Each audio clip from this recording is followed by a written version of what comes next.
Hi friends, I welcome you again to Asana IAS. I am telling you IAS is very easy exam, but if you just believe in this, it is not going to help you. You need to understand why this exam is easy. If you can believe, you can start, but if you can understand, you can achieve.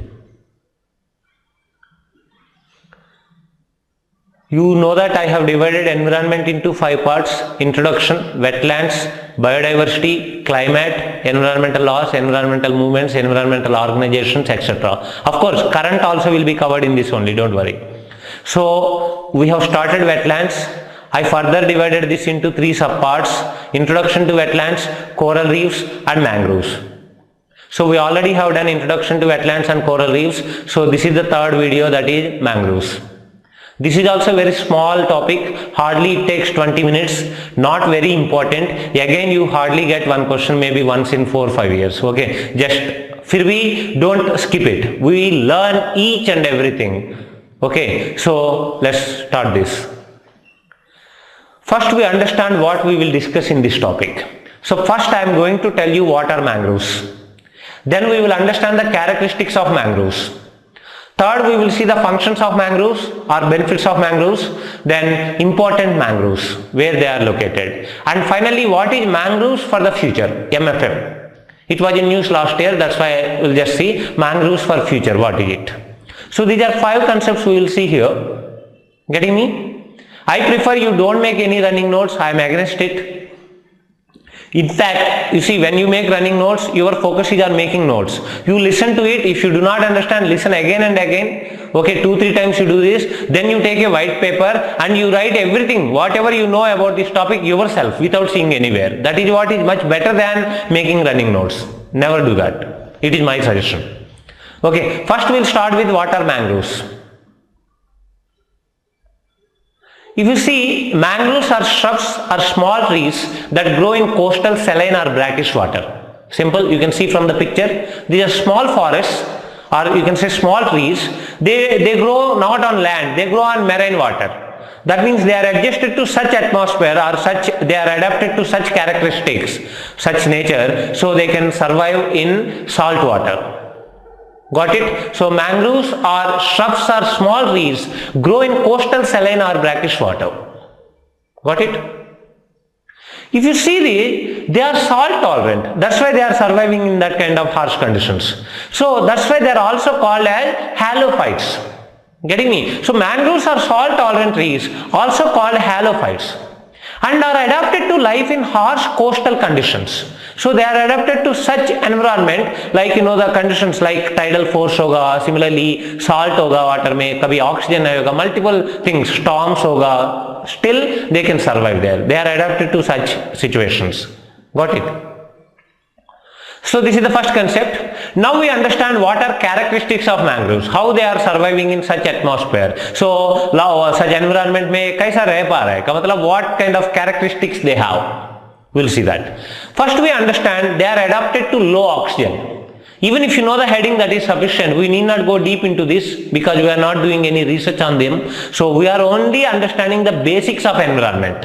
So if you know what are mangroves and what are their characteristics, that is sufficient. We do not require how they are doing and all, right? So adaptation to low oxygen. Like you can see from the figure, you see the roots. They are not inside the ground. So there are some roots are outside and some roots come like out of the land like this, like a shrub. So they have such root system so that even if there is lack of oxygen, they can take oxygen from atmosphere. Getting what I mean? So especially red mangroves, if you see, which can survive in the most inundated areas, prop themselves above the water level with stilt roots and can then absorb air through pores in their bark. Just for explanation and for my satisfaction, I am reading all this. Otherwise, you need not take any tension. Don't get panic. Just understand, okay, they are adapted to low oxygen conditions. Even if there is no oxygen, they can survive. Got it? This is sufficient to you. So black mangroves live on higher ground and make many pneumotophores. That means specialized root-like structures which stick up out of the soil like straws for breathing. So they have such structures so that they can take oxygen from the atmosphere. Hope you understand this. Second characteristic, if you see, their roots are made in such a way that they limit salt intake.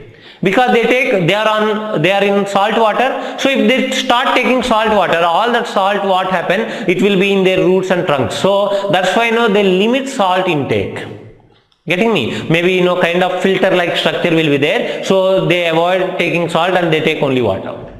They have that kind of structure. That is sufficient to you. Please understand, exam point of view may. Otherwise, you see, if you want to know in detail, you can read so much. Neither it will help you for exam point of view nor in life.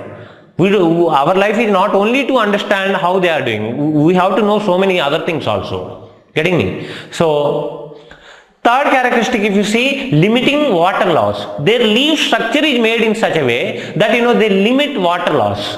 Because their roots have taken so much of struggle to get good water. Now they cannot lose that. So that's why the leaves will limit the water loss. Hope you understand. This is sufficient to you. And what is written here, just for an idea I have written. If you want to read, you can pause and read it. Otherwise I do not recommend. Or मैं ही आपके लिए पढ़ लेता हूँ. Because of the limited fresh water available in salty intertidal soils, mangroves limit the amount of water they lose through their leaves. Obviously.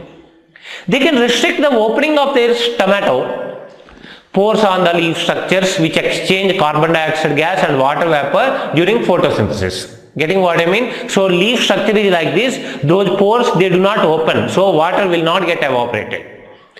They also, science students will better understand, otherwise no problem. Even if you do not understand, you are not losing anything. They also vary the orientation of their leaves to avoid the harsh midday sun and so reduce evaporation from the leaves. Just like in deserts, how they do, these also have their own way of avoiding water loss. Got it? And finally, increasing survival of offspring. Generally what happens in trees, seeds will fall down, then they germinate and they become plants. But here it's like, seeds germinate when they still attach to the parent tree. Then once the seedling come out of the seed, then they drop down, and once they drop down, immediately they are able to do their own photosynthesis and can get their own food. Are you getting me? So, unlike most plants whose seeds germinate in soil, many mangroves are viviparous. The word used is viviparous, but you see, we learn all these things in science. So, this is just environment. You just understand, okay, survival of offspring. That is sufficient. No need to go dig deep into this. Hope you are enjoying and understanding what I mean to say. So once germinated, the seedling grows either within the fruit or out through the fruit to form a propagule, and which can produce its own food via photosynthesis. So the mature propagule then drops into the water, which can transport it great distances and it become tree there. Right? This is the concept of, these are the characteristics of mangrove forests. Then we will see the functions of mangroves. What are the benefits?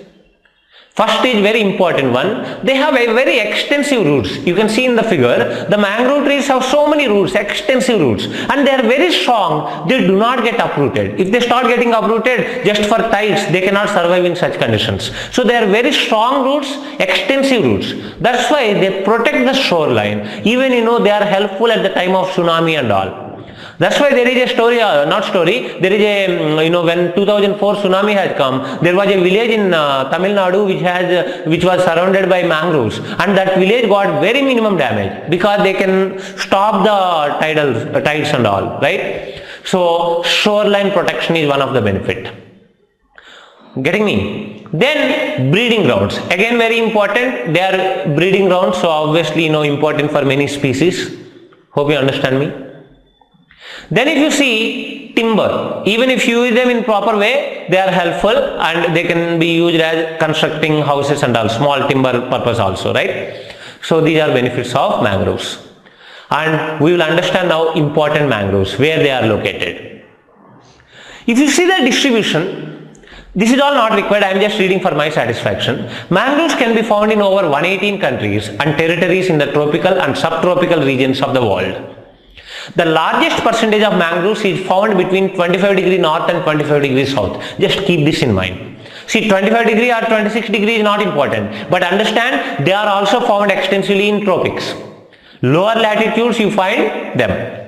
With increasing of latitude, the mangrove distribution decreases. This is what the point I want you to understand. Okay, just like coral reefs. Approximately 75% of world mangroves are found in 15 countries. No need to remember all this nonsense. Asia has the largest amount, just keep it in mind, and but this is sufficient, no need to follow. Otherwise you can pause and watch it. Just I am asking you to remember to understand two things. One is that they are found in tropics mainly. But if there is a statement mangroves are found only in tropics, you have to say wrong. I am not saying only. Sorry. I am not saying only. I am saying mostly in tropics. And Asia is the highest. This is sufficient. No more information you are required to know. Now if you see statewide in India, West Bengal is the largest. The largest area of mangroves you find in West Bengal. No need to remember the figure, otherwise approximately 2100 square kilometers. But just remember West Bengal is the highest, followed by Gujarat. But at least remember these two. Then Andaman Nicobar, Andhra Pradesh, Odisha, Maharashtra, etc. But remember West Bengal and Gujarat. Getting me? Now we will see the important this. Even I forgot to tell you, even you remember, out of the whole mangroves in the world, India had 3% of them. So 3% of world mangroves are in India. Getting me? So 3% are in India and mostly in West Bengal, followed by Gujarat. This is sufficient. Now if you see one by one, Sundarbans are in West Bengal and Bangladesh, and this is the largest mangrove in the world. Not only in India, in the world it is the largest mangrove. Getting me? Sundarbans. Now after Sundarbans we will see Bhitarkanika. Already we have seen it in wetlands also. So Bhitarkanika is the second largest mangrove in India. Not in the world. In India it is the second largest mangrove. It is in the state of Odisha, and already we have seen it. Two rivers flow into this Brahmani and Baitarni. Getting me? And it is the place where you find saltwater crocodiles, olive ridley turtles and gharial. Getting me? Then you have mangroves in Godavari and Krishna deltas in Andhra Pradesh. Similarly, you have Pichavaram mangroves, also you can call Gulf of Mannar mangroves in Tamil Nadu. Gulf of Mannar has both mangroves as well as coral reefs. Getting me? You have mangrove forests in Baratang Island in Andaman and Nicobar. Baratang is situated between Middle Andaman and South Andaman. So Baratang, Middle and South Andaman, you find mangroves. So Andaman maybe you find both mangroves and coral reefs. Then you have Gulf of Kutch mangroves. Gulf of Kutch also you find both corals and mangroves in Gujarat. So, getting me? Then you have small mangroves like in Maharashtra you have Ratnagiri. Similarly, you have in Goa Chorav Island. Chorav Island is on Mandovi River. Mandovi River flows in Goa, and on that river there is an island, Chorav Island. You find mangroves, small mangroves in this island, Chorav Island. Then in Karnataka you have Kundapur. Similarly in Kerala you have Vembanad Lake. You find mangroves over there also. So Vembanad. So these are some small mangroves. Getting me? Now what is mangroves for the future? Last concept. So mangroves for the future is a unique partner-led initiative. It is just an initiative. It is not an organization or something. It is an initiative or it is an action. Done by whom? Not by any international organization. Done by various partners. Maybe NGO partners and all. So mangroves, this is the keyword. What is the keyword? It is an initiative organized by, led by many partners like IUCN. IUCN will handle this. IUCN is the main handling authority, right? So mangroves for future is a unique partner-led initiative to promote investment in coastal ecosystem conservation for sustainable development. Hope you understand this. So to get investments in coastal areas to conserve these coral reefs, mangroves, etc., etc. So this is an initiative. No need to see more. Just get an idea about it. Just knowing what is mangroves for future is okay for you. No need to understand much beyond that. Now if you see, it is currently operating in 11 countries. I do not recommend you to remember which 11 countries. It is not at all required for us. And India is one of them. This is sufficient to you. Otherwise, if you want to know out of curiosity, you can pause and watch. But for exam point of view, it is not required. So even nobody is going to ask you whether it is getting operated in 11 countries or 12 countries. We do not require at all. Just have you heard of mangroves for future? Have you heard of this word or not? Is only what I am looking at you. Getting me? So if you know this, and what is it? Just a keyword. Unique led partner initiative. It's a partner led initiative. That is sufficient. And who is coordinating it? IUCN is coordinating it. This much is sufficient to you. Getting me? And what are the objectives? Two objectives. One is to strengthen the environmental sustainability of coastal development. Obviously coastal area को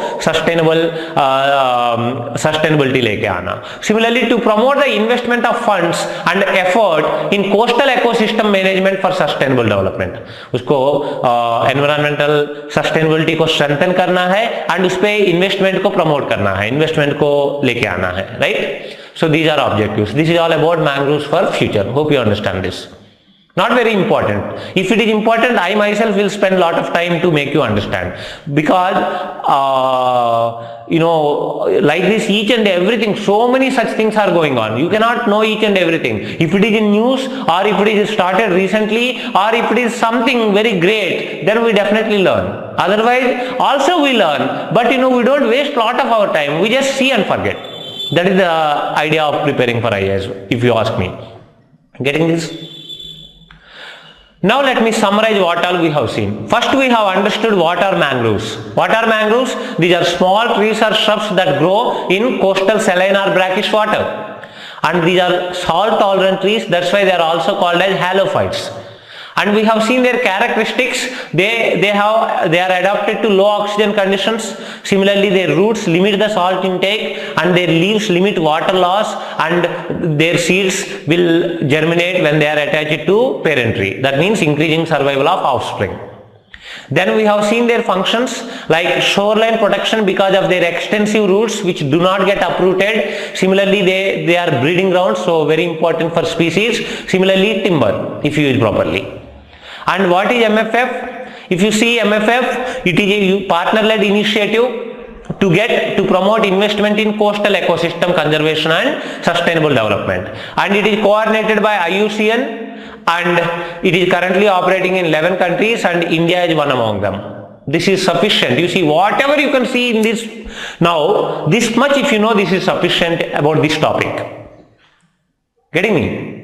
Now what more to know? Where they are located. Important mangroves. First, if you see the distribution, they are mostly found between 25 degree north and 25 degrees south. That means in tropics. If you increase the latitude, they decrease. And in India, it is 3% of the world mangrove cover, and Asia 42%, which is largest.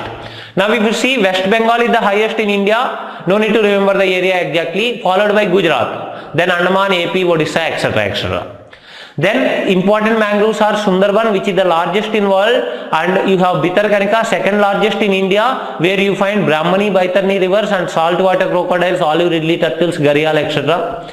Then you have Godavari Krishna mangroves in Andhra Pradesh. Then you have Gulf of Mannar or Pichavaram mangroves in Tamil Nadu, where you find mangroves as well as coral reefs. And you find Bharatang between South Andaman and Middle Andaman in Andaman Nicobar. You find Gulf of Kutch in Gujarat, where you find mangroves and corals. Even in Andaman also corals are there. Similarly, you have small mangroves in Ratnagiri in Maharashtra, Goa, Charav Island, and Kundapur in Karnataka, and Vembanad in Kerala. You don't find any mangroves in Lakshadweep. Lakshadweep is entirely made of coral reefs. Hope you are getting me. And you understand, you find mangroves almost in each coastal state. Every coastal state like West Bengal, Odisha, Andhra Pradesh, Tamil Nadu, Kerala, Karnataka, Maharashtra, Gujarat, everywhere you find. But corals you do not find on the eastern side like Bengal and Odisha, you don't find corals. Even Andhra Pradesh, you don't find corals. Getting me? So this is all about mangroves. Now we will see a question which was asked in 2011 paper. The 2004 tsunami made people realize that mangroves can serve as a reliable safety hedge against coastal calamities. How do mangroves function as a safety hedge? That means he is talking of benefits of mangroves. See, even you do not know anything, if you understand the keywords and basic nature of the topic without remembering anything, still you can answer more than half of the questions just by looking at the options. आप हंसते हंसते answer कर सकते हैं. But what you need is that basic understanding. Suppose you see this question, just look at the options. Option A. The mangrove swamps, first understand the question. What is the question? So at the time of tsunami in 2004, mangroves helped as a safety hedge. How they have done it? Option A. The mangrove swamps separate the human settlements from the sea by a wide zone where people neither live nor venture out. If there are no people, then how they are helping people? So it is not help. People are not there. So this is meaningless, right? So people should be there, but these mangroves are protecting somehow. That is what you need to identify. Option B, if you see, the mangroves provide both food and medicines which people are in need after any natural disaster, which is not looking meaningless. After natural disaster, they provide food. Getting me? Wrong. Bilkul bakwas. Option C, the mangrove trees are tall with dense canopies and serve as an excellent shelter during a cyclone or tsunami. क्या cyclone or tsunami होगा तो घर छोड़ के mangrove forest में जाके रहेंगे क्या?